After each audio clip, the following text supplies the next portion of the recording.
What is similar between the PRC and the Russian Federation is the issue of copyright. From this point of view, we see a very close link.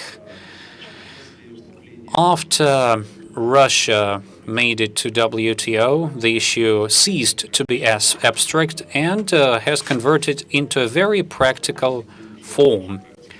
Have you come across this issue in your practice?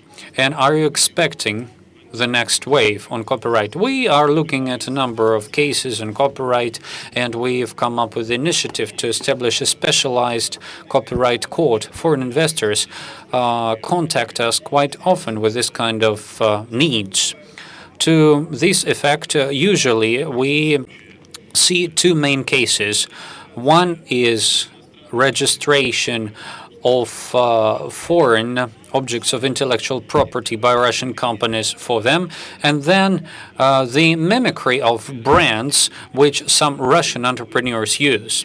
In both categories of cases, we have quite extensive court practices, just going back to Vacheron Constantin company's case, and we have come up with a position that copying of brands should be abolished, even in the segments of the market which are not adjacent. One is watches and jewelry, and the other one is clothes making in the Russian Federation. But we ruled in favor of the original brand owner. So issues of the kind have been inherited from the 90s.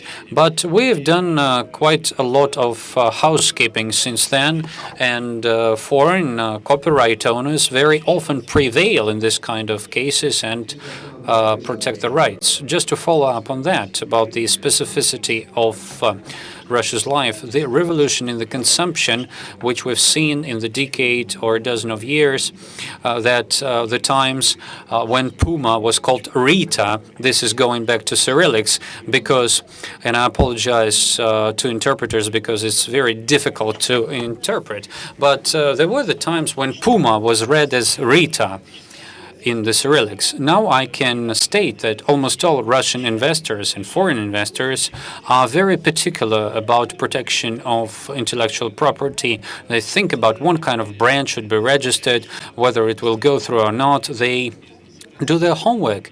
It's an element of business, and it's paid attention to. At the same time, this is a competitive advantage tool, because there are ways of pushing out a market player from the market just by trying to recognize the brand null and void.